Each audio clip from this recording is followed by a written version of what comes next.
യേശുവിൽ ഏറ്റവും അനുഗ്രഹീതരായ പ്രിയപ്പെട്ടവരെ, ഇന്ന് ചൊവ്വാഴ്ച 2026 ഏപ്രിൽ 21.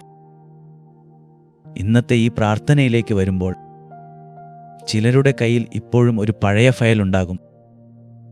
അതിൻ്റെ കോണുകൾ ഒടിഞ്ഞിരിക്കും. അകത്ത് സർട്ടിഫിക്കറ്റുകളുടെ പകർപ്പുകൾ, പാസ്പോർട്ടിൻ്റെ ഫോട്ടോ കോപ്പി, ഏതോ ഒരു ഓഫീസിൽ സമർപ്പിച്ച അപേക്ഷയുടെ രസീത്, മറുപടി വരുമെന്ന് പറഞ്ഞൊരു നമ്പർ.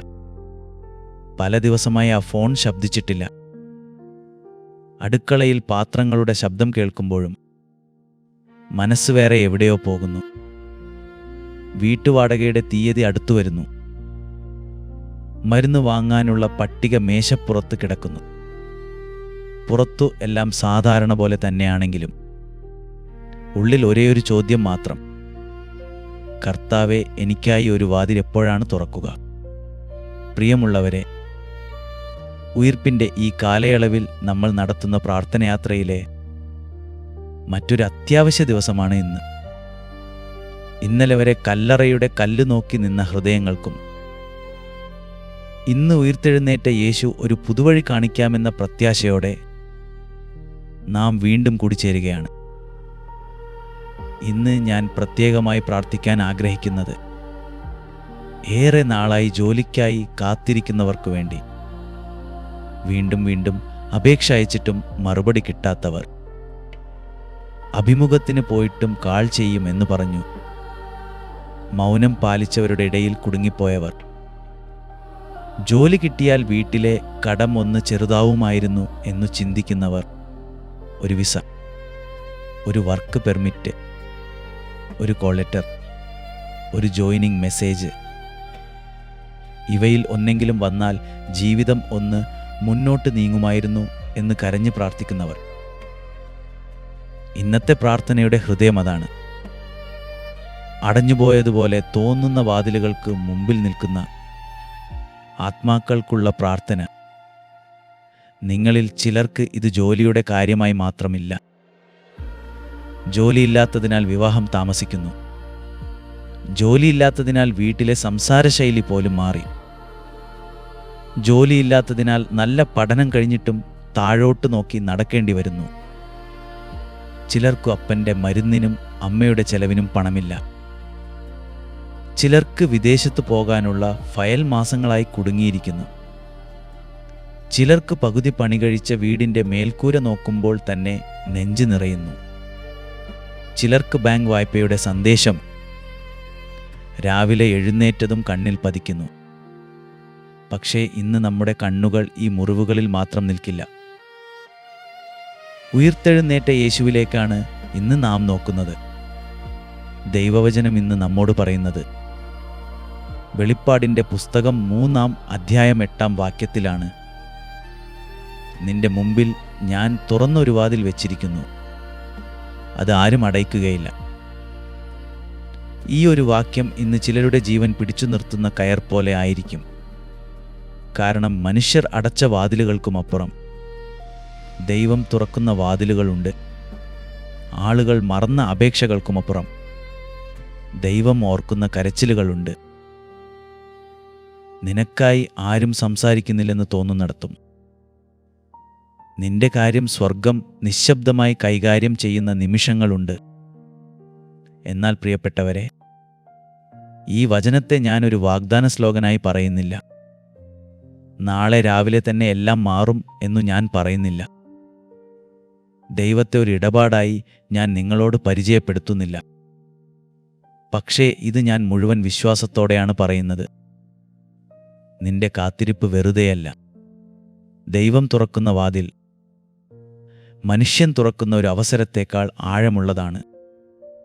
കാരണം ദൈവം ഒരു ശമ്പളം മാത്രം തരുന്നില്ല, ഒപ്പം മാനവും ശാന്തിയും ദിശയും വീണ്ടും തിരികെ തരുന്നു. ഇടയ്ക്കൊരു സത്യസന്ധമായ കാര്യം പറയട്ടെ. ചില കാത്തിരിപ്പുകൾ മനുഷ്യനെ പുറത്തല്ല ഉള്ളിൽ തകർക്കുന്നു.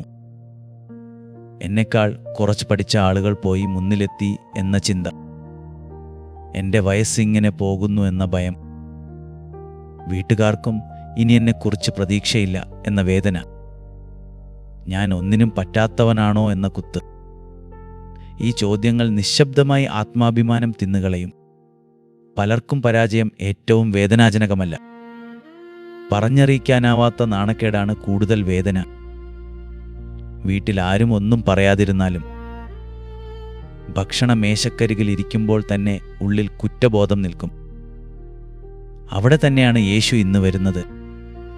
കുറ്റം ചുമത്താനല്ല, നീ ഇതുവരെ എന്തു ചെയ്തു എന്ന് ചോദിക്കാനല്ല, നിന്റെ സമയം തീർന്നു എന്ന് വിധി പറയാനല്ല, മറിച്ച് ഭയപ്പെടേണ്ട, ഞാൻ നിന്റെ മുമ്പിൽ തുറന്ന ഒരു വാതിൽ വെച്ചിരിക്കുന്നു എന്ന് പറയാനാണ്. ഉയിർത്തെഴുന്നേറ്റ കർത്താവിൻ്റെ ശബ്ദം അടഞ്ഞ കല്ലറയുടെ മുൻപിൽ മുഴങ്ങിയതുപോലെ നിന്റെ ജീവിതത്തിലെ അടഞ്ഞുപോയ പ്രദേശങ്ങളിലും ഇന്ന് അത് മുഴങ്ങുന്നു. ഒരു ദൃശ്യം മനസ്സിൽ വരച്ചു നോക്കൂ. ഒരുപാട് നാളായി തുറക്കാത്ത ഒരു ജനലുണ്ടെങ്കിൽ അതിൻ്റെ ചില്ലിൽ പൊടി പിടിക്കും. അകത്തിരിക്കുന്നവന് പുറത്തു വെളിച്ചമുണ്ടെന്ന് പോലും തോന്നാതാകാം. എന്നാൽ ആരെങ്കിലും എത്തി അത് തുറക്കുന്ന നിമിഷം കാറ്റകത്ത് കയറും. വെളിച്ചം മാറി നിറയും. മുറി വലുതായി തോന്നും. പ്രിയമുള്ളവരെ, പലർക്കും ഇപ്പോഴത്തെ ജീവിതം അത്തരമൊരു അടച്ച മുറി പോലെ തന്നെയാണ്. ദിവസങ്ങൾ പോകുന്നു, പക്ഷേ വാതിൽ തുറക്കുന്നില്ല. പ്രതീക്ഷ സഞ്ചരിക്കുന്നില്ല. ഇന്ന് ഈ പ്രാർത്ഥന ആ ജനൽ തുറക്കുന്ന ആദ്യ കാറ്റായിരിക്കട്ടെ. ഇന്നലെ എനിക്ക് ഓർമ്മയിൽ വന്ന ഒരു സാക്ഷ്യം നിങ്ങളോട് പങ്കുവയ്ക്കാം. ഗൾഫിലേക്ക് പോകാൻ വർഷങ്ങളായി ശ്രമിച്ച ഒരു യുവാവിൻ്റെ കഥ. അവൻ്റെ പേര് പറയുന്നില്ല, പക്ഷെ അവൻ്റെ മുഖം മറക്കാനാകില്ല. ഒരു ദിവസം അവൻ ദേവാലയത്തിൻ്റെ പുറകുവശത്ത് വന്നു നിന്നു. കയ്യിലൊരു നീല ഫയൽ. ഫയലിൻ്റെ പ്ലാസ്റ്റിക് കവറിൽ ചെറുചീർന്ന പാടുകൾ. അകത്ത് സർട്ടിഫിക്കറ്റുകൾ, മെഡിക്കൽ റിപ്പോർട്ട്, വിസ പ്രോസസ്സിങ്ങിൻ്റെ പേപ്പറുകൾ. അവൻ പറയുമ്പോൾ ശബ്ദം വളരെ ക്ഷീണിച്ചു പോയതുപോലെ തോന്നി. അച്ഛ 5 പ്രാവശ്യം വരെ പണം കൊടുത്തു. ഓരോ തവണയും എന്തെങ്കിലും പ്രശ്നം. വീട്ടിൽ ഇനി ഈ വിഷയം പറയാൻ പോലും ഭയമുണ്ടെന്ന് പറഞ്ഞു. ആ ദിവസം സംസാരിക്കുമ്പോൾ അവൻ്റെ ഫോൺ 2 തവണ തെളിഞ്ഞു. അവൻ ഉടൻ എടുത്തില്ല. കാരണം വീണ്ടും വായ്പയെക്കുറിച്ചോ പണമെവിടെ നിന്നാണെന്നോ ചോദിക്കുന്ന ആളാവുമെന്ന ഭയം. പിന്നീട് അറിഞ്ഞത്, വീട്ടിൽ അമ്മ മരുന്ന് വാങ്ങാതെ 2 ദിവസം നീട്ടിയിരുന്നു. ചെറുചേച്ചി അടുക്കളയിൽ ചായ തിളപ്പിക്കുമ്പോൾ ഗ്യാസ് കുറവാണോ എന്ന് നോക്കി നോക്കി നിൽക്കുന്ന അവസ്ഥ. ആ യുവാവ് വലിയ അത്ഭുതം ആവശ്യപ്പെട്ടില്ല. ഒരു വാതിൽ തുറന്നാൽ മതി അച്ഛ, അത്രമാത്രം പറഞ്ഞു. ഞങ്ങൾ അവനോട് പറഞ്ഞത് ഒരെണ്ണം മാത്രം. ഓരോ രാത്രിയും ഉറങ്ങാൻ മുൻപ് ഫയൽ നെഞ്ചോട് ചേർത്ത് വെളിപ്പാടിൻ്റെ വചനം പ്രാർത്ഥിക്കണം. കർത്താവെ, നീ തുറക്കുന്ന വാതിൽ ആരും അടക്കരുതേ. കുറച്ച് ആഴ്ചകൾക്കുള്ളിൽ തന്നെ അവനൊരു ജോലി കിട്ടി എന്നല്ല ഞാൻ പറയുന്നത്. പക്ഷേ ആദ്യം സംഭവിച്ചത് വേറൊന്നായിരുന്നു. അവൻ്റെ വീട്ടിലെ ഭയം കുറയാൻ തുടങ്ങി. അവൻ്റെ ഉള്ളിലെ വിറയൽ മാറി. പിന്നീട് മാസങ്ങൾക്ക് ശേഷം ഇതിനു മുമ്പ് മറുപടി തരാതിരുന്ന ഒരാളിലൂടെ ചെറിയതെങ്കിലും സത്യസന്ധമായൊരു അവസരം തുറന്നു. ശമ്പളം സ്വപ്നതുല്യമല്ലായിരുന്നു. തുടക്കം വളരെ സാധാരണമായിരുന്നു. പക്ഷേ അവൻ ആദ്യ ശമ്പളത്തിൽ അമ്മയുടെ മരുന്ന് വാങ്ങി. വീട്ടിൽ ചെറിയൊരു ഭക്ഷണം ഉണ്ടാക്കി. അവൻ പറഞ്ഞ വാക്ക് ഞാൻ ഇന്നും മറക്കില്ല. എനിക്ക് ആദ്യം കിട്ടിയത് ജോലി അല്ല, അച്ഛ, വീണ്ടും ശ്വസിക്കാൻ പറ്റുന്ന മനസ്സായിരുന്നു. അതാണ് ദൈവത്തിൻ്റെ പ്രവൃത്തി. പലപ്പോഴും ആദ്യമുള്ളം പുനരുദ്ധരിക്കുന്നു, പിന്നെ വഴിയും തുറക്കുന്നു. ഈ സാക്ഷ്യം കേൾക്കുന്ന നിങ്ങളിൽ ചിലർ പറയും, എനിക്കിതുപോലും സംഭവിക്കുമോ? പ്രിയപ്പെട്ടവരെ, ദൈവം ഓരോരുത്തരോടും ഒരേ രീതിയിൽ പ്രവർത്തിക്കണമെന്നില്ല. എന്നാൽ അതേ സ്നേഹത്തോടെയാണ് പ്രവർത്തിക്കുന്നത്. ചിലർക്ക് വാതിൽ പെട്ടെന്ന് തുറക്കും, ചിലർക്ക് ആദ്യം കരുത്ത് തരുന്നു, ചിലർക്ക് തെറ്റായ വാതിലിൽ നിന്ന് തിരിച്ചു വിളിക്കും, ചിലർക്ക് വൈകുന്ന സമയത്ത് തന്നെ ഒരു സംരക്ഷണം ഒളിഞ്ഞിരിക്കും. നാം എല്ലാം മനസ്സിലാക്കണമെന്നില്ല. എന്നാൽ അവൻ വിശ്വസ്തനാണെന്ന സത്യം ഇന്നും മാറിയിട്ടില്ല. ഇപ്പോൾ ഒരു ചെറിയ വിശ്വാസ പ്രവൃത്തി ചെയ്യാം. നിങ്ങളുടെ സമീപത്ത് ഒരു ഫയലുണ്ടെങ്കിൽ അത് എടുത്തോളൂ. അപേക്ഷയുടെ paper, passport, hall ticket, visa copy, ID card. അല്ലെങ്കിൽ ഒന്നുമില്ലെങ്കിൽ നിങ്ങളുടെ കൈ തന്നെ നെഞ്ചിന്മേൽ വെക്കൂ. അത് ഇങ്ങനെ തന്നെ. ഇതൊരു മായിക ചിഹ്നമല്ല. ഹൃദയം യേശുവിൻ്റെ മുമ്പിൽ സത്യമായി നിൽക്കാനുള്ള ഒരു അടയാളം മാത്രമാണ്.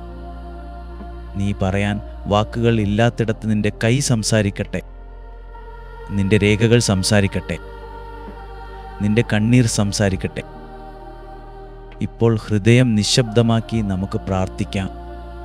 കർത്താവായ യേശുവേ, ഉയിർത്തെഴുന്നേറ്റ ജീവനുള്ള ദൈവമേ, ഇന്ന് ഈ ചൊവ്വാഴ്ച പുലരിയിൽ നിന്റെ മക്കൾ പലരും അടഞ്ഞ വാതിലുകൾക്ക് മുമ്പിൽ നിന്നുകൊണ്ടിരിക്കുന്നു. ചിലരുടെ കയ്യിൽ പഴകിയ ഫയലുകൾ, ചിലരുടെ മനസ്സിൽ തളർന്നുപോയ പ്രതീക്ഷകൾ, ചിലരുടെ മൊബൈലിൽ മറുപടി വരാത്ത സന്ദേശങ്ങൾ, ചിലരുടെ വീടുകളിൽ വാടകയുടെ ഭയം, ചിലരുടെ മേശപ്പുറത്ത് മരുന്ന് വാങ്ങാനുള്ള പട്ടിക, ചിലരുടെ തലയിണയിൽ രാത്രിയുടെ കണ്ണീർ. കർത്താവെ, അവരെ നീ കാണുന്നു. ഇന്ന് പ്രത്യേകമായി ജോലിക്കായി കാത്തിരിക്കുന്ന മക്കളെ ഞാൻ നിന്റെ കാൽക്കൽ സമർപ്പിക്കുന്നു.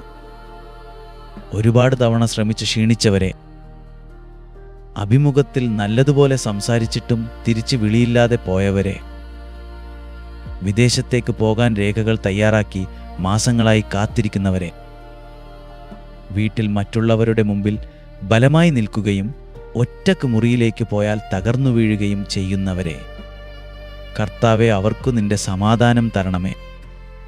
യേശുവെ, അവരുടെ ആത്മാഭിമാനത്തെ സംരക്ഷിക്കണമേ. ജോലിയില്ലാത്ത ദിവസങ്ങൾ അവരുടെ വ്യക്തിമൂല്യം കവർന്നു കളയാതിരിക്കണമേ. വൈകിയിരിക്കുന്ന സമയങ്ങൾ അവരുടെ വിശ്വാസം മുടക്കാതിരിക്കണമേ. മറ്റുള്ളവരുടെ മുന്നേറ്റം കണ്ട് തകർന്നു പോകുന്ന മനസ്സിനെ ആശ്വസിപ്പിക്കണമേ. തെറ്റായ വാതിലുകൾക്ക് മുമ്പിൽ അവർ അനാവശ്യമായി അലഞ്ഞു നിൽക്കേണ്ടി വരാതിരിക്കട്ടെ. നിന്റെ കയ്യിൽ നിന്ന് വരുന്ന വാതിൽ വ്യക്തമായി തിരിച്ചറിയാനുള്ള വിവേകം തരണമേ. കർത്താവെ, വെളിപ്പാടിൻ്റെ പുസ്തകത്തിൽ നീ പറഞ്ഞ വചനം ഇന്ന് ഈ മക്കളുടെ ജീവിതത്തിൽ മുഴങ്ങട്ടെ. നിന്റെ മുമ്പിൽ ഞാൻ തുറന്ന ഒരു വാതിൽ വെച്ചിരിക്കുന്നു. അതാരും അടയ്ക്കുകയില്ല. മനുഷ്യരുടെ കണക്ക് മറികടന്ന് നീ പ്രവർത്തിക്കണമേ. ബന്ധങ്ങൾ ഇല്ലാത്തവർക്കായി നീ വഴിയാകണമേ. പേരെടുത്ത് പറയാൻ ആരുമില്ലാത്തവർക്കായി നീ ശുപാർശയാകണമേ. വീട്ടിലെ കടബാധ്യതയ്ക്ക് കീഴ്പ്പെട്ടിരിക്കുന്നവർക്ക് നീ കരുണയായിരിക്കണമേ. നിർമ്മാണം നിർത്തിയ വീടുകൾക്ക് പ്രത്യാശയായിരിക്കണമേ. മരുന്ന് ചെലവിൽ ബുദ്ധിമുട്ടുന്ന കുടുംബങ്ങൾക്ക് നീ കരുതലായിരിക്കണമേ. വിസയും പെർമിറ്റും ജോലിക്കത്തെ കാത്തിരിക്കുന്നവർക്കായി നീ സമയം തുറക്കണമേ. യേശുവേ, ഇന്നിവിടെ പ്രാർത്ഥിക്കുന്ന ഒരാൾക്കെങ്കിലും ഏറെ നാളായി ഹൃദയത്തിൽ ഒളിപ്പിച്ചൊരു നാണക്കേടുണ്ടെങ്കിൽ അത് നീ സ്നേഹത്തോടെ തൊടണമേ. ഞാൻ തോറ്റുപോയി എന്ന് കരുതുന്നവരുടെ ഉള്ളിൽ ഞാൻ ഇപ്പോഴും നിന്റെ കൂടെയുണ്ട് എന്ന നിന്റെ ശബ്ദം വ്യക്തമായി കേൾക്കിക്കൊടുക്കണമേ. ഓർക്കണം കർത്താവേ, ഇവർ പണം മാത്രം ചോദിക്കുന്നവർ അല്ല, ഒരു അവസരം ചോദിക്കുന്നവർ. ഇവർ സ്ഥാനം മാത്രം ചോദിക്കുന്നവർ അല്ല, വീട്ടിൽ സമാധാനം തിരികെ വരാനുള്ള വഴി ചോദിക്കുന്നവർ. ഇവർ മാനവും അപ്പയും ഒരുമിച്ച് ചോദിക്കുന്ന നിന്റെ മക്കളാണ്. അവരെ ശൂന്യകൈയോടെ മടക്കരുതേ. ഇപ്പോൾ നിങ്ങൾ ഓരോരുത്തരും മനസ്സിൽ വളരെ നിശബ്ദമായി പറയൂ, യേശുവേ, എനിക്കായി നീ തുറക്കുന്ന വാതിൽ ആരും അടക്കരുതേ. വീണ്ടും പറയൂ, യേശുവേ, എനിക്കായി നീ തുറക്കുന്ന വാതിൽ ആരും അടക്കരുതേ. ഈ ഒരു വാക്യം ഇന്നത്തെ ദിവസമൊട്ടാകെ ഹൃദയത്തിൽ കരുതിക്കൊള്ളൂ. ഇന്നത്തെ ദിനത്തിൽ ഞാൻ നിങ്ങളോട് പറയാനുള്ള ഒരു ആത്മീയ പ്രതികരണം ഇതാണ്. ഇന്ന് രാത്രി ഉറങ്ങാൻ മുമ്പ് നിങ്ങളുടെ കൈ നെഞ്ചിമേൽ വെക്കുകയോ ഫയൽ അല്ലെങ്കിൽ രേഖ നെഞ്ചോട് ചേർത്ത് പിടിക്കുകയോ ചെയ്യൂ. പിന്നെ 3 പ്രാവശ്യം മൃദുവായി പറയൂ, കർത്താവെ, ഞാൻ തളർന്നു, പക്ഷേ ഞാൻ വിട്ടുകളയുന്നില്ല. നീ തുറക്കുന്ന വാതിൽ ആരും അടക്കരുതേ. അതിനുശേഷം ഒരു ചെറിയ ആമേൻ എഴുതി വെക്കൂ. നിങ്ങളുടെ പ്രാർത്ഥനാ പുസ്തകത്തിലോ ഫോണിലെ കുറിപ്പിലോ അല്ലെങ്കിൽ ഈ സന്ദേശത്തിൻ്റെ താഴെയോ. അതൊരു ചെറിയ പ്രതികരണമല്ല, അത് ആത്മാവിൻ്റെ ഒപ്പാണ്. ഇപ്പോൾ ഈ പ്രാർത്ഥനയിൽ പങ്കെടുത്ത നിങ്ങളുടെ പേര് എഴുതാം, അല്ലെങ്കിൽ ആമേൻ എന്നെഴുതാം, അല്ലെങ്കിൽ നിങ്ങൾ എന്തിനാണ് കാത്തിരിക്കുന്നത് എന്ന് ഒരു വാക്കിൽ എഴുതാം. ചികിത്സ, സമാധാനം, പരീക്ഷ. ഇവിടെ എഴുതുന്ന ഓരോ വാക്കും ഒരു കമൻ്റ് മാത്രമല്ല, ഒരാൾ മറ്റൊരാളിനായി കൈകോർക്കുന്ന പ്രാർത്ഥനാലയമാണ് ഈ ഇടം. ആരുടെയെങ്കിലും പേര് കണ്ടാൽ ഹൃദയത്തിൽ ഒന്ന് പറഞ്ഞാലും മതി, കർത്താവെ ഇവരെയും ഓർക്കണമേ. ഈ സന്ദേശം നിങ്ങളുടെ ഹൃദയത്തെ തൊട്ടിട്ടുണ്ടെങ്കിൽ അത് നിങ്ങളുടെ ഫോൺ മാത്രം സൂക്ഷിക്കരുത്. ഒരാളുടെ കണ്ണീർക്കുള്ള മറുപടിയായി ഇത് മാറാം. നിങ്ങളുടെ വാട്സാപ്പ് ഒരു പ്രസംഗപീഠമാകാം. നിങ്ങളുടെ സ്റ്റാറ്റസിലൂടെ ദൈവവചനം യാത്ര ചെയ്യാം. ആരെങ്കിലും ഇപ്പോൾ മറുപടി വരാത്തൊരു കോളിനായി കാത്തിരിക്കാം. ആരെങ്കിലും അപേക്ഷയുടെ ഫയൽ അടച്ച് കരയിക്കൊണ്ടിരിക്കാം. നിങ്ങൾ പങ്കുവയ്ക്കുന്ന ഈ പ്രാർത്ഥന അവർക്കൊരു വെളിച്ചമായി മാറട്ടെ. ചിലപ്പോഴൊക്കെ നമ്മൾ അയക്കുന്ന ഒരു സന്ദേശം തന്നെയാണ് ദൈവം മറ്റൊരാളുടെ വാതിൽക്കൽ എത്തിക്കുന്ന കരുണ. പ്രിയപ്പെട്ടവരെ, ഇന്നത്തെ ഈ ദിവസം മുഴുവൻ യേശുവിൻ്റെ സമാധാനം നിങ്ങളെ ചുറ്റിക്കൊള്ളട്ടെ. നിന്റെ തുറക്കാത്ത വാതിലുകൾക്ക് മുന്നിൽ ഭയം അല്ല, വിശ്വാസം നിൽക്കട്ടെ. നിന്റെ കാത്തിരിപ്പിന് ദൈവം അർത്ഥം തരട്ടെ. കാണുന്നതുവരെ സ്വർഗത്തിലെ ദൈവം എന്നെയും നിങ്ങളെയും സൂക്ഷിക്കട്ടെ. ആമേൻ. നാളെ പുലർച്ചെ കൃത്യം 5:30 വീണ്ടും കാണാം. ദൈവം നിങ്ങളെ കാത്തു സൂക്ഷിക്കട്ടെ. ആമേൻ.